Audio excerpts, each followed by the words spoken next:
இந்த புத்தக திருவிழாவில் இன்றிலிருந்து இன்னும் பல்வேறு ஆளுமைகள் பேசுகிறார்கள்.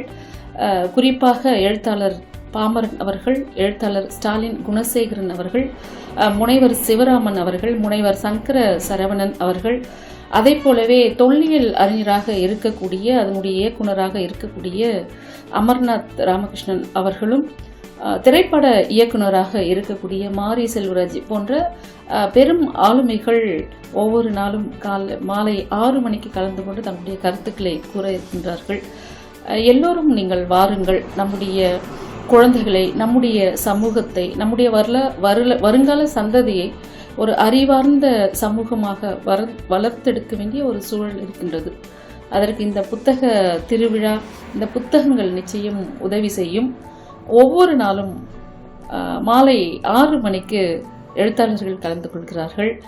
இது நடைபெறக்கூடிய இடம் எங்கு என்று சொன்னால் பொருட்காட்சி திடலில் தினமும் நடைபெற்று கொண்டிருக்கின்றது.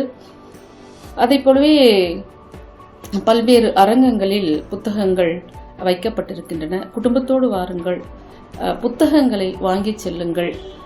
எழுத்தாளர்கள், பேச்சாளர்கள் பேசக்கூடிய அறிவார்ந்த கருத்துக்களை உங்களுடைய மனதிலே ஏந்தி கொண்டு செல்லுங்கள். புத்தகங்கள் தான் நமக்கு ஒரு அறிவினுடைய அடையாளமாக, பண்பாட்டினுடைய அடையாளமாக, நாகரிகத்தினுடைய அடையாளமாக திகழ்ந்து கொண்டிருக்கின்றன. எனவே இந்த புத்தக கண்காட்சிக்கு வாருங்கள், குடும்பத்துடன் வாருங்கள், புத்தகங்களை வாங்கி செல்லுங்கள், படியுங்கள். நம்முடைய வாழ்க்கையை அவை எப்பொழுதும் மேம்படுத்தும் என்று சொல்லிக்கொண்டு விடைபெறுகின்றேன். நன்றி, வணக்கம்.